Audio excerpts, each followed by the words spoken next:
Tubalamusizza abeeyo abaami n'abakyala abavubuka n'abatenyo gano ge mawulire gaffe ku ngoma nga gabasomerwa ladies like tuula kalira wuliriza nyumirwa amawulire.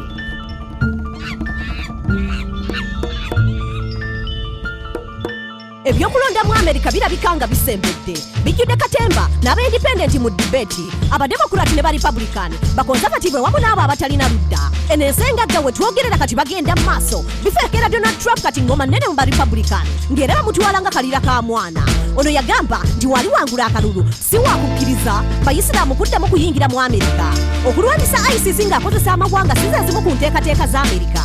Ku ludda lw'abademokrati omusinde gukyakwajjanga era ab'enjuyi ebbiri.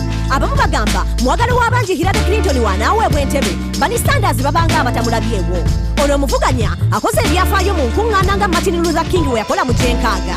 Ewamu ne Hillary Clinton ateekebbwamu ensimbi ab'amakampuni okusobola okutuukiriza ebyo byonna bye yasuubiza.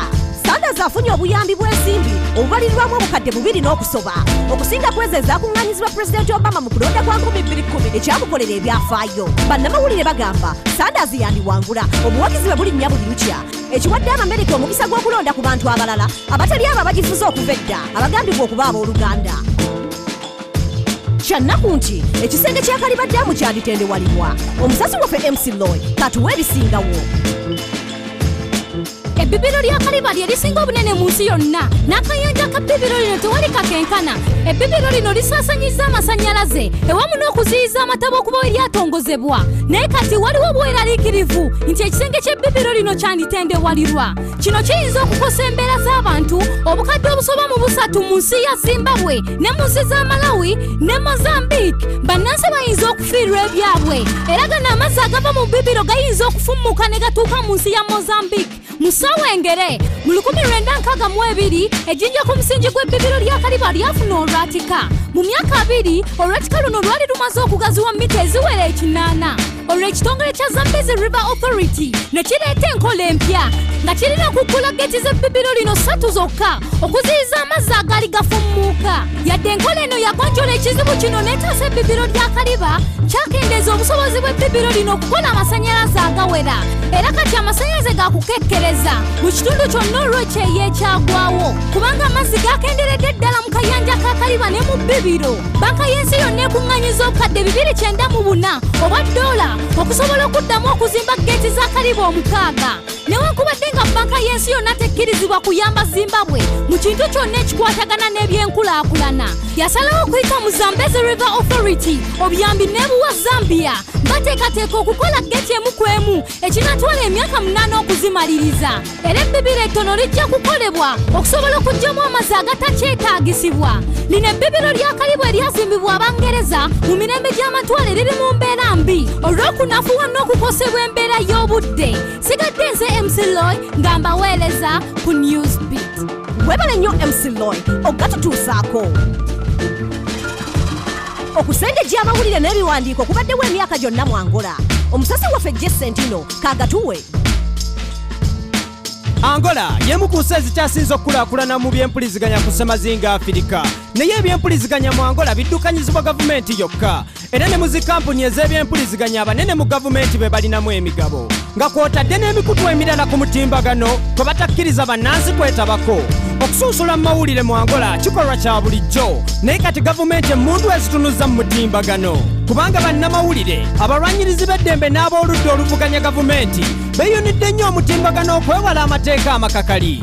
Abeenyigira mu by'obufuzi ku mutimbagano bateerebwa mu kitangaaza n'okusaagira ku by'obufuzi ku mukutu gwa Facebook nakwo kuzaalidde bangi akabasa. Bannamawulire bangi bawalirizibwa okwekomyako kubanga obulyake ekibbattaka n'okutulugunyizibwa abapoliisi tebikyayogerwako. Munnansi yakolokota mayinja mu magye ga Angola ku Facebook yasibira mu kkomera. Yamala kujja bye yawandiika ku mutimbagano ne yeetonda olwo ne balyoka bamusumulula. Ne kkooti yalagira akatabo ka munnamawulire Rafael Mak okuggibwa ku mutimbagano kubanga kaali koogera ku bulyake mu gavumenti n'amagye mu nsi eno. Oluvannyuma Rafael baamusalira omusango gw'okwogera ebyakalebule era n'asibwa emyezi 6 olw'okujolonga amawulire. yo gavumenti y'okwegezaamu ku mukutu gwa Facebook eyakolebwa pulida gwe bayita Albano Pedro ng'esobozesa abagyetabamu okulonda abakulembeze be baagala nayo yaggalwawo kubanga amannya agaali gasinga ku lukalala luno gaali g'abalwanirizi ba ddembe n'ab'oludda oluvuganya gavumenti era abantu bangi ku lukalala luno baayitibwa mu kkooti okubitebya. Kati gavumenti ya Angola esazeewo okwekwata omutimbagano okusobola okusirisa amaloboozi ag'enjawulo. Sigadde nze Jacentino ngamba bwereza ku Newsbeat. Weebale nnyo Jacentino naago gatutuusaako. Eno enkola eyateekebwawo aba African Union okubiriza Abafirika okwemalira ebizibu byabwe ng'Abafirika ekoze kinene ddala. Agenda y'omwaka 2063 egamba nti ebizibu by'Abafirika byetaaga okugonjoolwa Abafirika. Abavubuka Abafirika bakoze bingi ebirabwako. Abayizi mu ssettendekero ly'e Malawi balina kye bakozeewo nga bakozesa tekinologiya w'essimu. Essimu y'ebeeweereza mesagi nga waliwo akuyingiridde oba nga buli omu kutte enjuuyo. Eno enkola y'obukuumi ng'akozesa ssimu yo yayiyizibwa Chris Munta ne munne Isaac Washa. Bano baatikkibwa mu Bunima oba munnamawulire ng'ate omulala makanika. Bano baagala kuyamba abatuuze mu Malawi abeeraliikirira ennyumba zaabwe okujja ewamu n'ababbi okubayingirira. Eno enkola ekola ku buli kika kya ssimu ekitegeeza nti buli omu asobola okukuuma enju ye kubanga buli kibawo kyonna mu nju ye essimu ye ebeeweereza mesagi kasita eba nga neetiwaka ye kweri. Newankubadde bingi ebitutaataaganya Afirika egondomoddwako abavubuka envuumuula abayiiya abateweera kuyiiya tekinologiya atwanguyiza ebikozesebwa mu bulamu. Ago ge gabadde amawulire gaffe ku ngoma n'olulala tuula owuliriza amawulire amalala agokya. Sigadde nze Ladies Like. Gano ge mawulire ku ngoma, wulira amawulire, tuula kalira wuliriza goberera okuva ku studio paka ku street ge mawulire. Goberera engoma, goberera engoma, goberera engoma. Yes, goberera engoma. Goberera engoma, goberera engoma, goberera engoma. Goberera engoma.